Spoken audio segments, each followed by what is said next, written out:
everybody, welcome back to the Board Games Maelstrom. I'm coming to you today with another category review.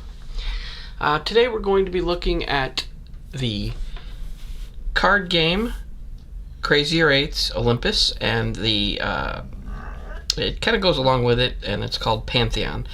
As you can have guessed, it's set in ancient Greece.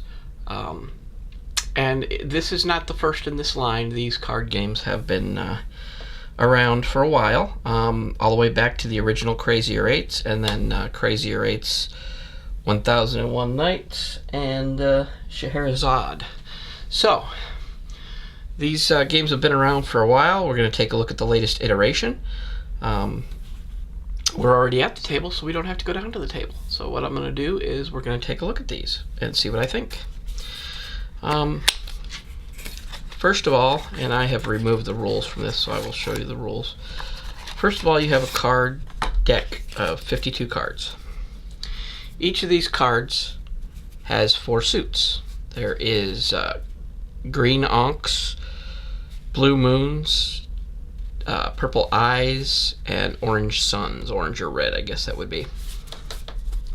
The first thing you notice about this, and also you get a rulebook, which is actually very concise, very easy. There's not a whole lot to learn in here. If you know how to play Crazy Eights, or you know how to play Uno, then you're already most of the way there. So we're going to look at the quality. The quality of the cards is good. The cards are not, they're not flimsy. They don't, they snap back. It's not too bad on the quality of the cards. The gripe I have, which is the same gripe I had with the last set that came out, they're matte on both sides. So when you're dealing, you're getting more than one card. So your regular deck of cards has a face that is not matte. It's slick. I don't know exactly what you call it, but it makes it so that they slide off and you can deal the cards off one by one. See, if you look at there, I grabbed 2 when I meant to grab 1. So it's like they're hard to deal because the matte surfaces stick together. That's my only gripe about the quality. Everything else looks really good. The artwork, fantastic. It reminds me of like the old Greek paintings you might see in a museum, that you might see if you were down in Greece, painting pictures of the statues and such. The artwork is great. Each of these cards has unique artwork on it. As in Uno and Crazy Eights, the 8s are wild. They're basically, you can put this down to change the color to a color that you have more of in your hand. Or if you don't have anything else and you just want to change the color, you can do that. Both Crazier 8s, which has 52 and plays 2 to 4, and Pantheon, which I believe has 33 cards and it plays 2 to 3 players. So you can play a standalone game with Pantheon, but the real fun comes in mixing the cards together, and they can all be mixed together to form one giant deck with all kinds of options. And I'm going to explain to you a little bit about how it plays. This is Pantheon, and like I said, they can be mixed together. And this is Olympus. Let me put this together so you can see what exactly it is I'm doing here. Stick around to the end. I'm going to be doing a giveaway of a fresh, unopened pack of these Crazier 8s and a Pantheon. Whoever wins it, I will ship it free of charge to where you are. And this is only for the continental United States, please. Shipping rates outside the United States can get pretty outrageous. But these will be given away. All you have to do to enter is like this post, subscribe to my page, and make a comment down below underneath, and you'll be entered in to win. And I'll be having more of these giveaways in the future. I have other games that are sealed and ready to go. All right, so this game is made by James Gray, and like I said, this is the third set of these. The first set was just Crazier 8's Camelot, and then we had Crazier 8's 1001 Arabian Nights. It was back in the Arabian style of artwork and stuff, and this one is like Greek gods. Just beautiful artwork. The backs of the cards look amazing. Like I said, the quality is fantastic. Slide these aside. This is basically how you play. Each player would get 7 cards. So whether you're playing with 1, 2, 3, one other player, 2 other players, or 3 other players, everybody gets 7 cards. Make sure I know how to count. And 7, and like I said, a little hard to get apart. After you deal each person 7 cards, you place the deck in the middle, you turn over the top card, and this begins your starting suit. And in this case, it's the Red Suns. And this is what starts your discard pile. Now, during your turn, you may do 2 things. You may play a card as an asset or an event. And if you look on here, and you'll see that this card is an asset. And what it reads is, at the beginning of your turn, name a card type and reveal the top card of the draw pile. If you name the revealed card's type, you may play it. So that's a pretty good card. The other type of card is events. And as in this case, this is an event called Divine Gold. Draw a card and then put any one card from your hand on the bottom of the discard pile. You may discard an additional card this turn. So that helps you in getting rid of your cards, because the main goal of this game is to be empty-handed. And you do that by playing assets in front of you, playing events that would help you or hurt your opponent, and getting rid of your cards. Now in this case, the only card I have that I could play onto this pile would be the Zeus card, and this is a new mechanic that they have this time.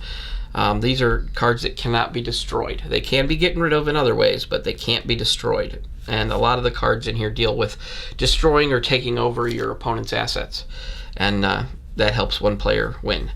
So basically, I would say, let's find an asset that I can play. Oh, I have all of it. I have Underworld. I don't want to play that. Well, let's just say Medea. I would play this down.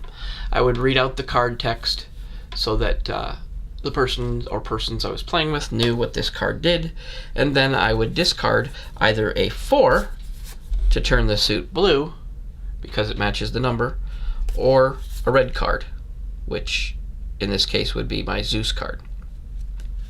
A lot of these aces are, in fact, I think all of them are indestructible.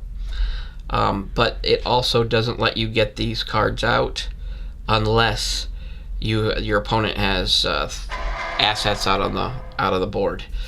This one, it is 3 or more assets. You can't play this card as an asset unless your opponent has 3 or more cards as an asset already out. And basically, you go back and forth playing cards until one player has 0 cards. You don't have to call Uno in this game, so you don't have to worry about that. So basically, I'd play this down.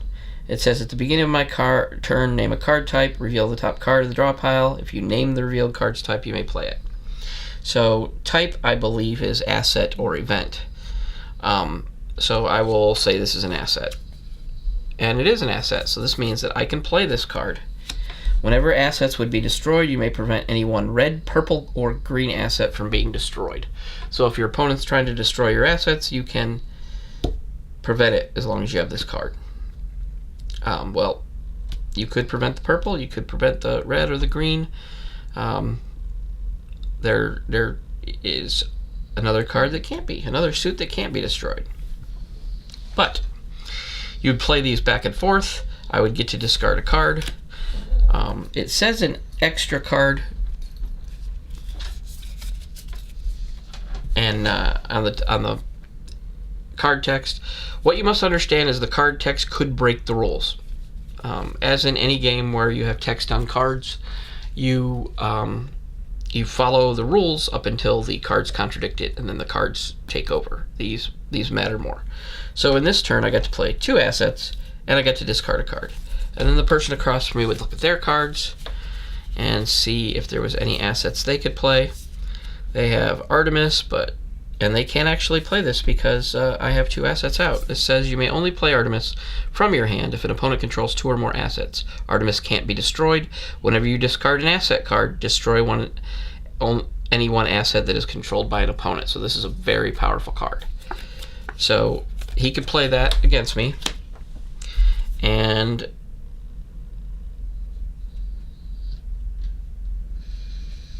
he could also attempt to play an event against me if he wanted. Like this one is choose a player and any asset that's in play on the table, put the chosen asset into the player's hand. So instead of destroying it, he would play this event, it would go to the bottom of the discard pile, and then I would have to pick up my queen or pick up my red card.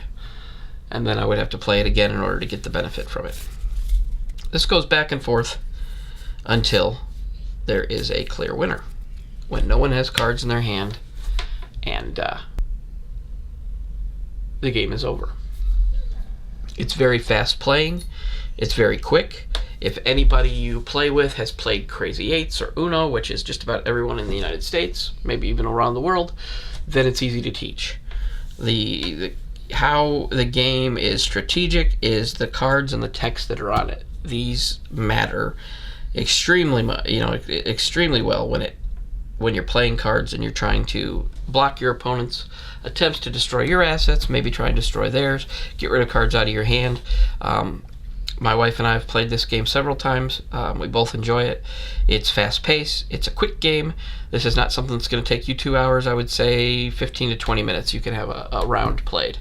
And for more of the same, but I mean there's different effects on all these cards. Pantheon you can add into the mix, or you can play this by yourself with up to 3 players.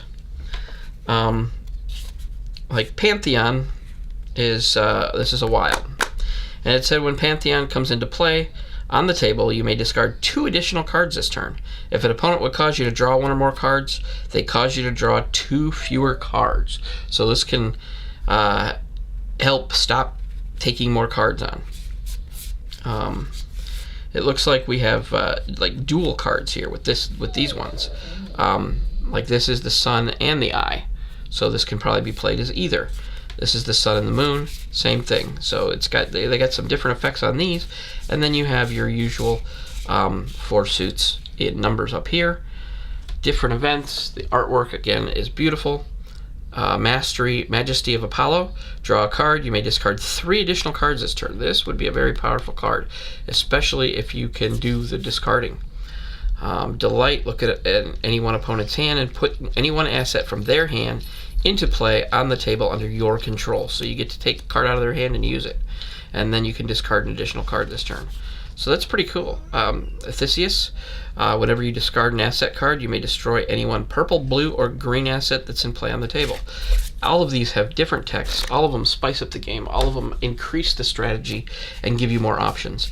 A game that gives you a lot of options in play is a game that I'm going to like, because I don't like to be stagnated and not being able to play a card and make it look like I have no options. So these are definitely recommended. I will give these a 4 out of 5 on the category review, keeping in mind that it's almost impossible to get a 5 out of 5. You have to be a perfect game to get that. This is Olympus and Pantheon by James Gray. And if you want to know where you can get your copy other than winning one, I will have the website in the description below that can take you right there so you can purchase your own. Very easy to learn, very good rules. They even have the main rules on just a single card. So it tells you what you can do, it tells you how to play the cards. They come in the box as well. I recommend this game for people who are trying to introduce people into the hobby, and you want to have a game that's similar to something they may have already played, this is perfect. This will bring people into the hobby, and it will. It's a pretty good gateway game. But the strategy again comes in the text on the cards, and how to play them, and how you interact against each other, how you interact with your own cards, and it's very challenging and it's very fun, and I definitely recommend this game. Thank you for stopping by for a category review. This one I give thumbs up, 2 thumbs up. Crazier 8s, Olympus and Pantheon. Go get your copy now, or register to win a copy. Thanks for stopping by. The Board Games Maelstrom. Goodbye.